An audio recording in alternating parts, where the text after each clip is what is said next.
o reino milenar messiânico.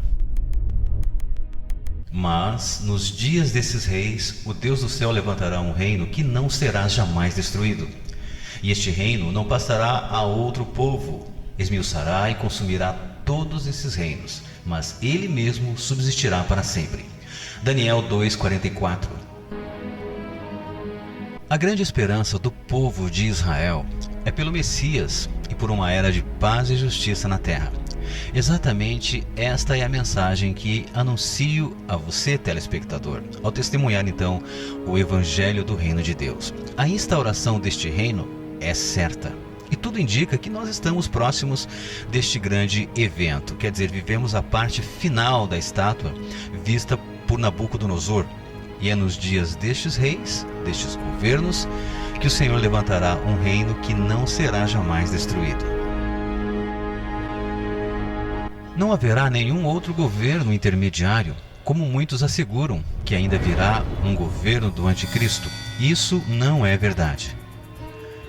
Foi feita uma promessa importantíssima, Promessa essa incondicional feita a Davi e confirmada ao povo judeu por meio dos profetas. E que promessa é essa? Ora, é a continuidade do reino e do trono de Davi com o Messias no poder. Analise esses versos. Fiz uma aliança com o meu escolhido, jurei ao meu servo Davi, dizendo: a tua semente estabelecerei para sempre, e edificarei o teu trono de geração em geração. Salmos 89, versículos 3 e 4. O Senhor jurou com verdade a Davi, e não se apartará dela. Do fruto do teu ventre porei sobre o teu trono. Salmos 132, versículo 11. Eis que vêm dias, diz o Senhor, em que levantarei a Davi um renovo justo, e sendo rei, reinará e agirá sabiamente, e praticará o juízo e a justiça na terra. Nos seus dias Judá será salvo, e Israel habitará seguro, e este será o seu nome, com o qual Deus o chamará: o Senhor Justiça Nossa.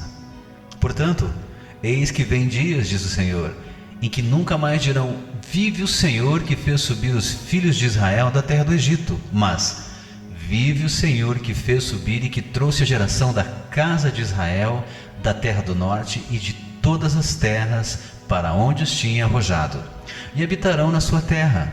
Jeremias 23, 5 a 8.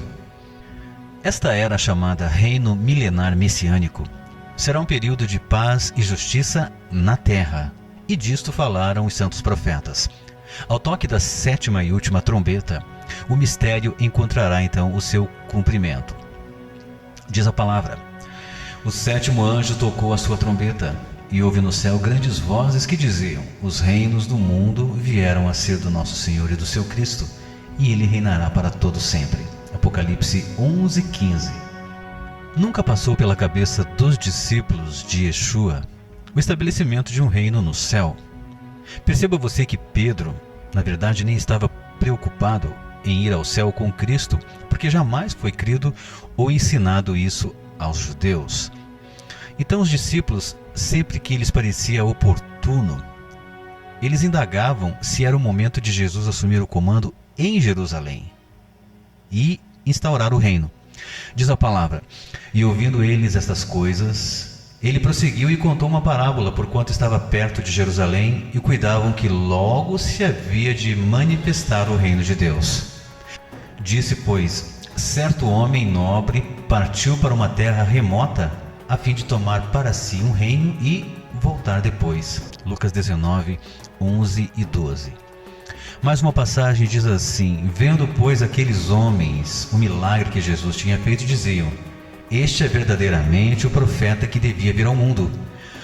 Sabendo, pois, Jesus que haviam de vir arrebatá-lo para o fazerem rei, tornou a retirar-se ele só para um monte.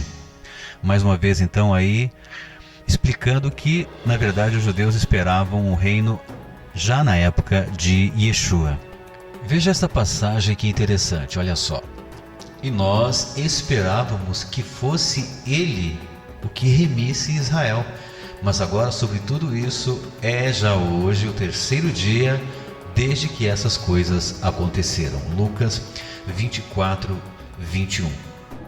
Então, isso é claríssimo, né, nos textos sagrados. Quer dizer, os seguidores de Yeshua, eles esperavam que o Messias, que o Mestre, fosse implantar o reino já naquela época, né? Porque eles não tinham essa crença pagã, digamos assim, que eles fossem morar no céu, né? E numa certa ocasião Cristo falou: olha, o meu reino não é deste mundo. Quer dizer, não é dessa natureza, né, com ímpios aí habitando junto com justos, mortes, injustiças, enfim, né? Mas o meu reino agora não é daqui. Olha só que interessante.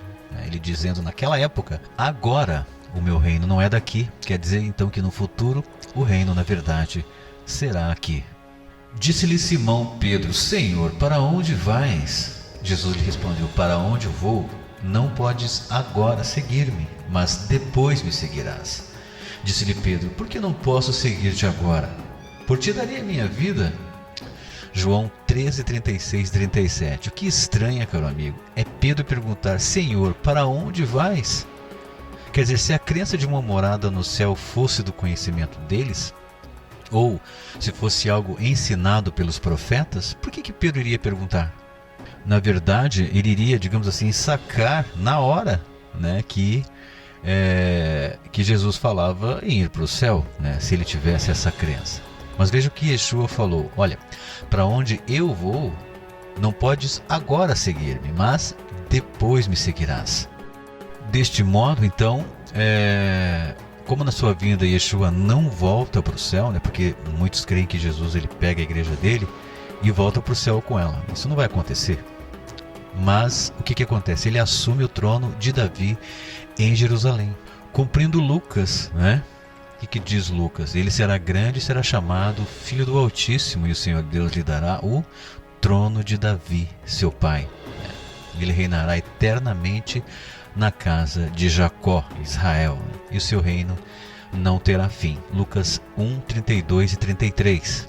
Então, o que acontecerá é que o Messias nos receberá nos ares, né? Nas nuvens, e de maneira alguma levará, né, ou voltará com sua igreja para o céu do Altíssimo, mas sim após esse encontro nos ares, caro amigo, Yeshua então descerá com a sua igreja em Jerusalém, na Jerusalém terrena, cumprindo então Zacarias, que diz que naquele dia os seus pés estarão sobre o Monte das Oliveiras, Zacarias 14, 4. E certamente que os discípulos vão estar com ele, né? Vão segui-lo, como ele mesmo disse, né? Onde quer que ele vá, em qualquer canto do planeta, os discípulos podem segui-lo, podem sempre estar com ele. Quando eu for e vos preparar lugar, virei outra vez, e vos levarei para mim mesmo, para que onde eu estiver, estejais vós também. João 14, 3. Quando eu for e vos preparar lugar, o que é preparar lugar? Porque tem gente que pensa que Yeshua ele vai preparar um lugar para a pessoa ir morar lá no céu. Mas claro que não é isso. E sim, Yeshua vai nos assegurar, vai testificar, vai confirmar ao Pai um lugar para nós nas moradas celestiais, isto é, a Nova Jerusalém. Porque não tem nexo irmos morar na Nova Jerusalém, lá no céu, né, se esta vai descer no fim do milênio. O colega pode conferir em Apocalipse capítulo 21, versículos 1 e 2. Você perceba que a pedra que feriu ali a estátua no sonho de Nabucodonosor, ela não voltou para o céu, né? Quer dizer, o que é essa pedra? Essa pedra então representa Cristo. O que aconteceu? Ela feriu os pés da estátua, né? Os pés ali representando os reinos do mundo e a vinda do Messias. O que aconteceu? Se fez um grande monte. O que é monte de profecia bíblica? É reino. Quer dizer, se fez um grande reino e encheu toda a terra. Daniel 2,35. Então, quando Jesus vier após o encontro com os salvos nas nuvens, ele não volta para o céu com os escolhidos, mas sim descerá sobre o Monte das Oliveiras. Bem, caro amigo, então para finalizar, você veja que interessante. Não existe um retorno de Yeshua para o céu na vinda dele. De jeito nenhum. Na sua vinda ele vem e fica aqui no planeta então para reinar sobre as nações que sobraram do Armagedon. Então cabe aqui dizer, né, claramente que o objetivo do reino milenar messiânico, o reino de Deus, é o que? A regeneração da terra. Quer dizer, a terra está contaminada e terá que passar por uma transformação para que possa receber então a nova Jerusalém com o trono do Altíssimo. Diz assim Paulo para fechar então: depois virá o fim, quando tiver entregado o reino a Deus, ao Pai, e quando houver aniquilado todo o império e toda potestade e força, porque convém que reine até que haja posto a todos os inimigos debaixo de seus pés. Ora, o último inimigo que há de ser aniquilado é a morte, porque todas as coisas sujeitou debaixo de seus pés. Mas quando diz que todas as coisas lhe estão sujeitas, claro está que se excetua aquele Deus, que lhe sujeitou todas as coisas. E aí finaliza Shaul HaShanir dizendo: e quando todas as coisas lhe estiverem sujeitas, então também o mesmo Filho se sujeitará àquele Deus que todas as coisas lhe sujeitou, para que Deus seja tudo em todos. 1 Coríntios 15, 24 a 28. Paz seja convosco.